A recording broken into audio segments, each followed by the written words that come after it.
या बातमीचे प्रायोजक आहेत हॉटेल रोहित। बुजुर्गों, जो लोग इम्तियाज जलील को गाली देते हैं, अरे बताओ, इसी वैजापुर में यहां पर एक गांव में एक मंदिर के लिए इम्तियाज जलील ने अपने एमपी लैंड फंड से 15 लाख रुपए दिए। कौन सा गर विलेज है ना, वाकला मनूर गांव में, वहां पर इम्तियाज जलील ने दिए। क्यों दिए? यकीनन इम्तियाज जलील एक मुसलमान है, मगर क्या मुसलमान होने के नाते मैं किसी से नफरत कर सकता हूं? नहीं कर सकता हूं। मैं अगर मैं सच्चा मुसलमान हूं तो मैं किसी से नफरत नहीं कर सकता। मुझे सबसे मोहब्बत करने का हुक्म दिया गया। यह काम इम्तियाज जलील ने किया। हां, मगर जो हमसे नफरत के मजाहरे करते हैं, हम उनको जवाब देना भी जानते हैं। एक 20 साल तक शिवसेना के एक एमपी थे, 20 साल तक थे। क्या बोलते थे इम्तियाज साहब? खान पान बोलते थे ना। हटो भाई जरा, हाँ, खानिया बान बोलते थे ना। अब उनका निशान क्या है? अब उनका निशान क्या है? कहां गया खान बान? कहां गया? बहुत बोलते थे। तो कुदरत का निजाम है, जो ज्यादा बकबक करता उस पे ही गले में सांप पड़ जाता। अब वो उन्होंने बोल रहे मेरा आखिरी इलेक्शन है 2024 का। अरे तुम्हारा आखिरी इलेक्शन 19 में हो गया, अब और आखिरी नहीं है। हर बार गाली देते थे, हर बार लड़ाने का काम करते थे। मगर एक बात तो है, इम्तियाज जलील को एक और कामयाबी मिली। जो कल तक खान बान थू बोलते थे, जो कल तक बोलते थे कि आपसे वोटिंग का राइट छीन लिया जाए, अब क्या बोल रहे? हे औरंगाबाद की आवाम, हिंदू मुसलमान सिख ईसाई सबको मेरा सलाम। कभी 20 साल में बोले ऐसा?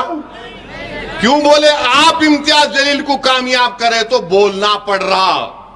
यह तब्दीली इम्तियाज जलील ने औरंगाबाद की जनता में और औरंगाबाद की आवाम को पैगाम देकर किया।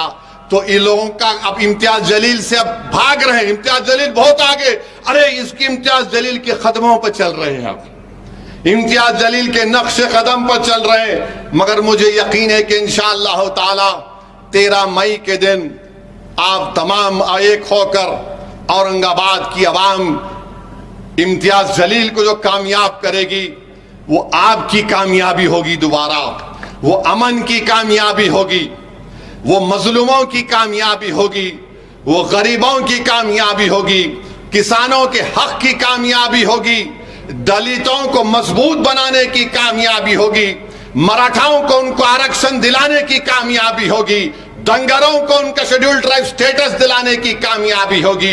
मैं आपसे वादा कर रहा हूं कि ये काम MIM पार्टी कर रही है। आपसे अपील करने आया हूं कि मुत्तहदा तौर पर अपने वोट का इस्तेमाल करिए। और याद रखिए मेरी इस बात को कि UAPA का कानून आया तो यही शिवसेना ने मोदी का साथ दिया था। CAA का कानून आया, यही शिवसेना ने मोदी का साथ दिया था। ट्रिपल तलाक का कानून आया, यही शिवसेना ने मोदी का साथ दिया। मेरे भाई, मेरे बुजुर्गों, मेरी इज्जतदार मां और बहनों, आज चुनाव आ रहा है तो MIM पार्टी और ओवैसी को गाली दी जाती है। जब CAA का कानून बन रहा था पार्लियामेंट में, यही शिवसेना के लोग नरेंद्र मोदी का साथ दे रहे थे। CAA का कानून बीजेपी अपने मैनिफेस्टो में कहती है, अगर CAA का कानून NPR NRC के साथ होगा तो याद रखिए सबसे ज्यादा तकलीफ पूरे देश में, पूरे महाराष्ट्र में, पूरे औरंगाबाद में होगी तो अल्पसंख्यक समाज, मुस्लिम माइनॉरिटी को होगी, दलितों को होगी, उन गरीबों को होगी जिनके पास वो कागजात नहीं होंगे दिखाने के लिए। बताइए आप, क्या शिवसेना ने, क्या उद्धव ठाकरे ने साथ नहीं दिया CAA के कानून के वक्त? ट्रिपल तलाक के कानून में साथ नहीं दिया? आज आकर बड़ा अपने आप को सेकुलर दिखाते हैं, बड़ा हमदर्द दिखाते हैं। बताइए आप, भारत की पार्लियामेंट में मोदी के 302 MPs के सामने दो लोग खड़े हो गए और कहा कि नरेंद्र मोदी, ये CAA का कानून काला कानून है, हम इस काले कानून को नहीं मानते। जिस तरह महात्मा गांधी ने व्हाइट साउथ अफ्रीका में एक कानून को कहकर फाड़ दिया कि मैं इस कानून को नहीं मानता, पूरी भारत की पार्लियामेंट में दो लोग खड़े हो गए और मोदी की आंखों में आंखें डालकर कहा, सुनो मोदी, अमित शाह, सुनो उद्धव ठाकरे, ये कानून काला, हम उसको फाड़ते, और उस कानून को फाड़ कर दिखाया कि हम ऐसे काले कानून को नहीं मानते। अब बताइए, आपने साथ दिया, आज आकर बड़ा हमको हमदर्द बता रहे हैं। मैं सबको कह रहा हूं कि आपको इन बातों पर गौर व फिक्र करके अपने वोट का इस्तेमाल करना है। मैंने करीब से इम्तियाज जलील साहब को देखा, बड़ा करीब से देखा हूं। मैं आपको जिम्मेदारी के साथ कह रहा हूं कि इस शख्स के दिल में एक हमदर्दी है गरीबों के लिए, कमजोरों के लिए, मजलूमों के लिए। ये शख्स ये नहीं देखता कि कौन किस समुदाय का है, उसका मकसद एक ही है कि औरंगाबाद की आवाम ने मुझे कामयाब किया। मैंने कई मर्तबा ऐसे लोगों के इम्तियाज जलील से पार्लियामेंट में और उनके घर पर मुलाकात करते हुए देखा जो औरंगाबाद में इम्तियाज जलील के खिलाफ काम किए। मैंने एक बार पूछा इम्तियाज जलील से कि ये भी महाशय आ गए आपके पास? तो बोले, हाँ असद भाई आ गए, मेरे खिलाफ काम किए, मगर जो मेरे घर पे आ गया वो मेरे औरंगाबाद पार्लियामेंट की कॉन्स्टिट्यूंसी से आया है, वो मेरा भाई है, मैं इसका काम करके दूंगा। दो मर्तबा इम्तियाज जलील उस आदमी के काम के लिए दौड़ धूप कर रहे थे। तो ऐसे MP की आपको जरूरत है। याद रखिए, 20 साल आप बंदी थे, अब आप आजाद हैं, अब आप आजाद हैं। 48 MP में एक मीम जीतता है तो सबके पेट में दर्द हो जाता है, ये कौन है, ये कैसे जीत कर आया है। लोग ये समझ रहे थे कि इम्तियाज जलील जीत कर आएगा तो असदुद्दीन ओवैसी सिर्फ भाषण देगा और इम्तियाज जलील दूसरों की तरह खामोश बैठे रहेगा। मैंने इम्तियाज साहब से पहले ही कहा था, पहले दिन से मैंने कहा, इम्तियाज साहब शुरू कर दो बैटिंग, आपको रुकना नहीं है। इस देश की जनता को मालूम होना चाहिए कि हम आवाम के नुमाइंदे हैं, हम आवाम के वोटों से जीत कर आते हैं, हमारा काम उनकी आवाज को उठाना। आप उठाकर देख लीजिए, भारत की लोकसभा में पूरा रिकॉर्ड है इम्तियाज जलील का। और ये जो 20 साल में ये जो खान बान जा क्या बोलते थे, कितने बार उन्होंने बात की, जब कभी भी बोलते थे वफ को खत्म कर दो, वो वैसा कर दो। इनके अखबार में लिखा जाता था कि असदुद्दीन ओवैसी का वोटिंग राइट छीन लिया जाए।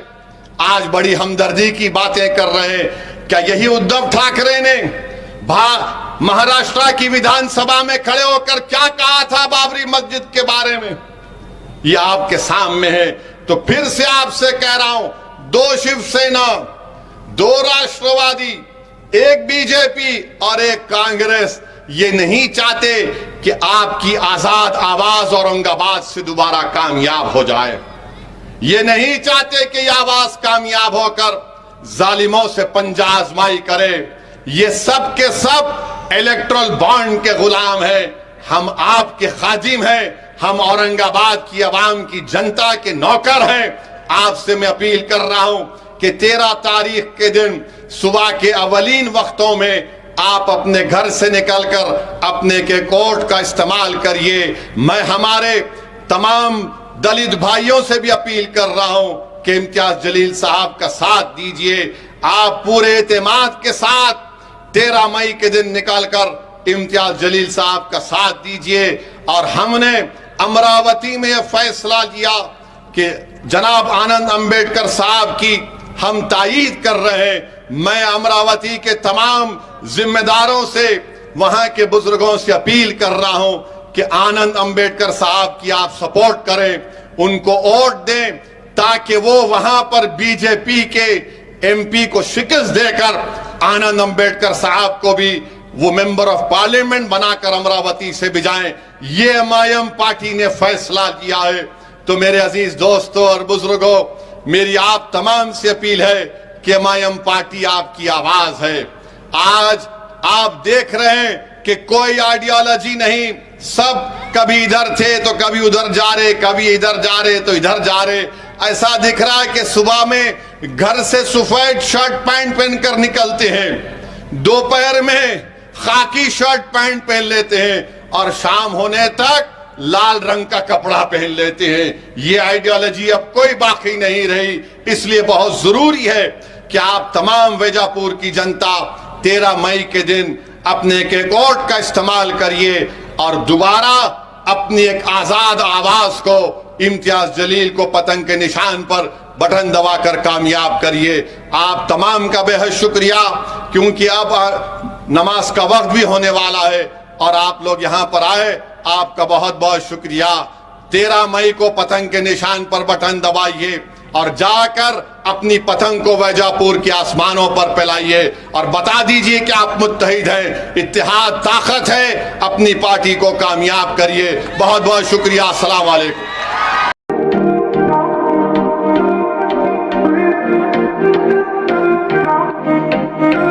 सोलापुरात व्हेज नॉन व्हेज जेवण मिळण्याचं एकमेव ठिकाण हॉटेल रोहित। चवीला टेस्ट हॉटेल रोहितचे जेवण बेस्ट। बर्थडे पार्टी, कार्यक्रम, विविध पार्टीचे ऑर्डर्स ही स्वीकारले जातील। ग्राहकांसाठी खास पार्सलची सोय। आमचा पत्ता हॉटेल रोहित, 7 रस्ता अपोजिट कारीगर पेट्रोल पंप, सोलापूर।